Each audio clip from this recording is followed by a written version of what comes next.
Elsewhere, the Independent Police Oversight Authority has firmly put the blame on the police service following the death of the 22 officers in Kapedo.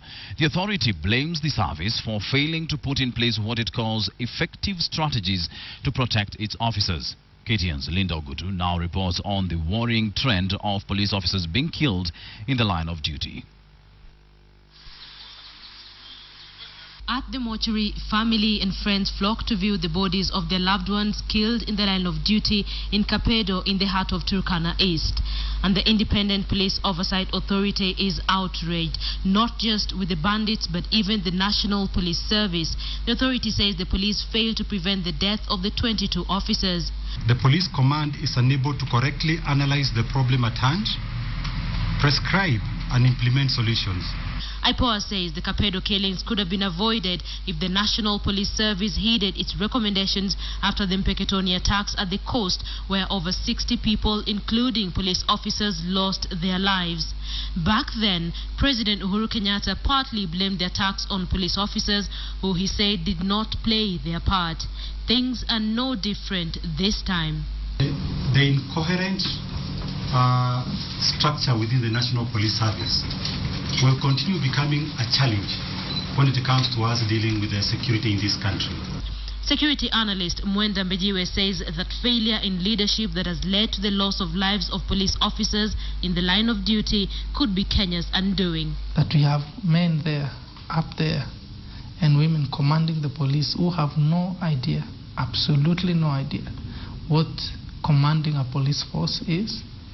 These men are not only sleeping on their job, they are snoring on their job.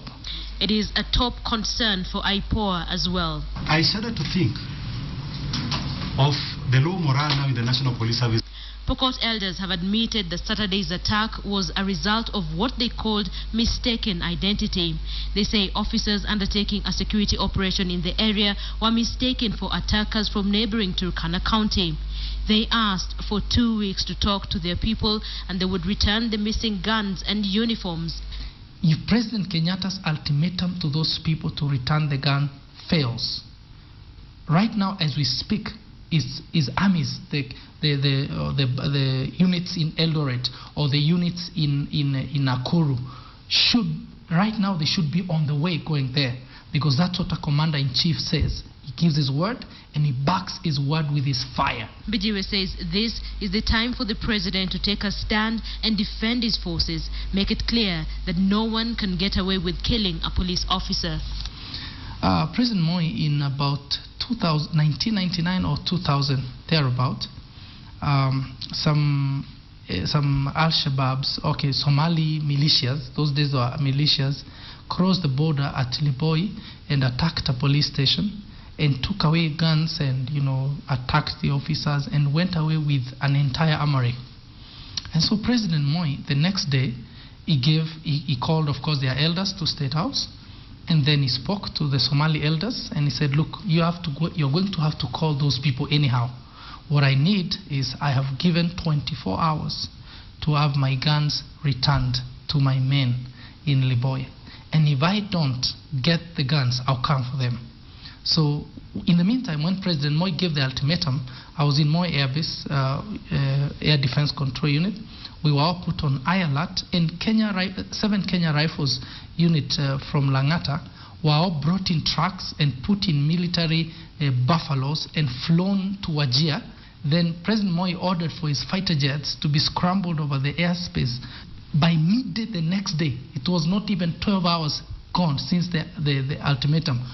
All those militias gathered the guns with every single bullet and brought them over again to the station. Indeed, this is not the first time that Kenya is witnessing the killing of police officers in the line of duty. In November 2012, at least 42 officers and reservists were killed in the Suguta Valley near Baragoi while on a mission to recover stolen cattle. Their guns and uniforms were also stolen in that attack. The then Internal Security Minister Kato Olemetito vowed to bring those responsible to justice. That justice is yet to be served 2 years on. Mbejiwe says that should have been the last time a police officer died in the line of duty. 2 exact situations separated only by time. And that means our police don't even train on counter attacks of the nature of an ambush, because had they been talking to NIS and hoping that NIS was not caught pants down again, having gathered no information on the ground, if NIS had infiltrated those cattle rasta cells and known that these attackers were going to attack the police, they would have shared that information with their colleagues. So basically there was no interagency cooperation. And by the way, our security forces need to realize the sooner they begin to talk to each other, the sooner they deal with this problem. That scorecard by IPOA now puts the top security officials on the spot with questions on whether or not the killings in Baragoi and Kapedo could have been avoided. And what needs to change in the security system to stop the killings and improve the morale of the security forces. Linda Ogutu, KTN Prime.